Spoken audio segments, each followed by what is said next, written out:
In February of 2019, the museum contacted me to put together a team of experts. They wanted to investigate whether or not their collection of Dead Sea Scrolls was in fact authentic.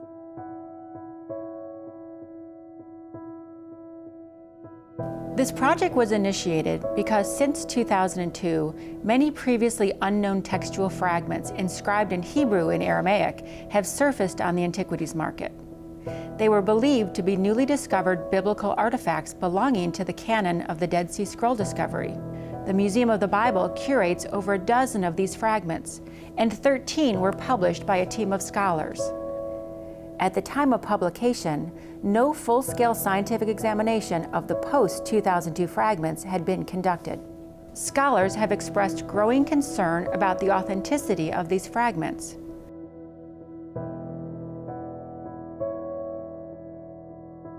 The museum put together a team of experts, an independent advisory team that consisted of scientists, conservators, and imaging experts. I am head of book and paper conservation at the Walters Art Museum in Baltimore. And my own particular specialty is the conservation of medieval manuscripts on parchment. Back in the early 1990s, I was involved in a project with the original Dead Sea Scrolls at the Rockefeller Museum in Jerusalem. So I have some familiarity with the Dead Sea Scrolls and how they were made and how they've deteriorated over time and how they've been restored and conserved. I am the Andrew W. Mellon Professor of Conservation Science at Buffalo State College, SUNY. I am originally an archaeologist. I worked in Israel, and in the past few years I've been working in Honduras and Belize. And since then I've developed more of a scientific perspective to look at the materials that come out of the ground. So my specialty is in inorganics, metals, glass, and ceramics in particular, but the analysis of materials in general. For this project, I'm focusing on looking at the elemental concentrations within the Dead Sea Scrolls. And I'm using a technique called X-ray fluorescent spectroscopy.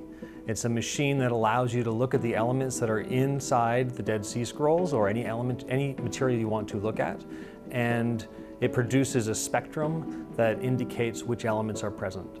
From that, I can then build a three-dimensional model of what is there and pinpoint the locations within the Dead Sea Scroll where a particular element may be. We now know that there was much information to be gained from studying the fragments under different wavelengths of light, under high magnification, identifying the materials from which they were made, and analyzing the materials deposited on their surfaces.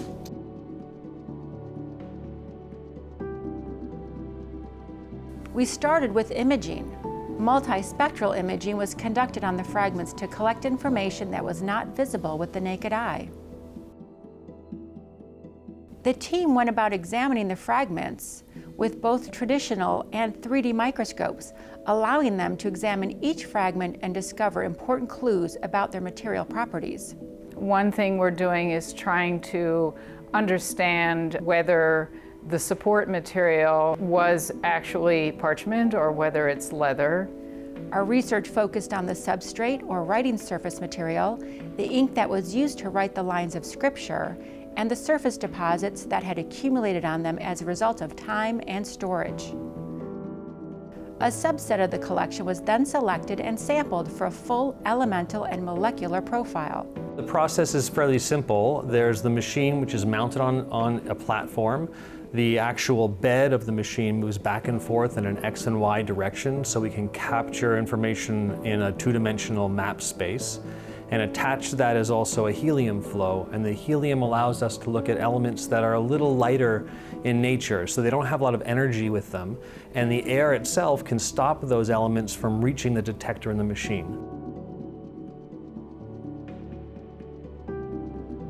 Through physical examination, it was determined that the substrate of the museum's scroll fragments appears to be leather rather than the parchment that is characteristic of the authentic Dead Sea Scrolls. Scientific analysis further concluded that the raw skins that were used as writing material appears to have been treated with lime, which is a technology that postdates the original scrolls. The origin of the substrate leather is unknown, but appears to be scraps of archaeological leather that could have originated in Qumran or the Dead Sea region. One of the things that we found to be really interesting is that some of the holes on the fragments appear to be man-made. Instead of being made by insects boring through the material, we think they look more like the lacing holes you would find on ancient Roman shoes or sandals.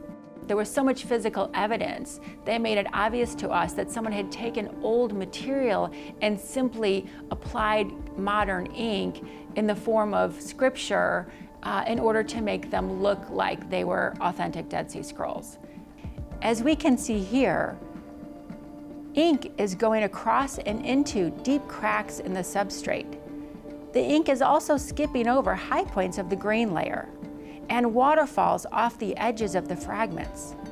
Here you can see it lying on top of thick granular mineral deposits.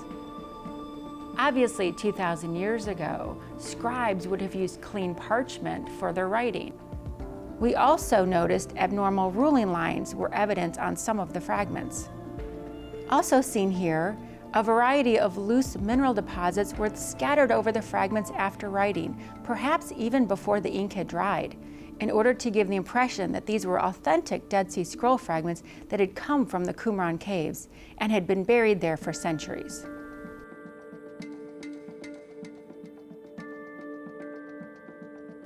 There were many other things that were also suspicious about these fragments. All of them, despite being purchased from different sources, were remarkably similar in that they were coated with a shiny amber material, most likely animal skin glue. We believe the fragments might have been further manipulated to simulate the surface appearance of original scrolls.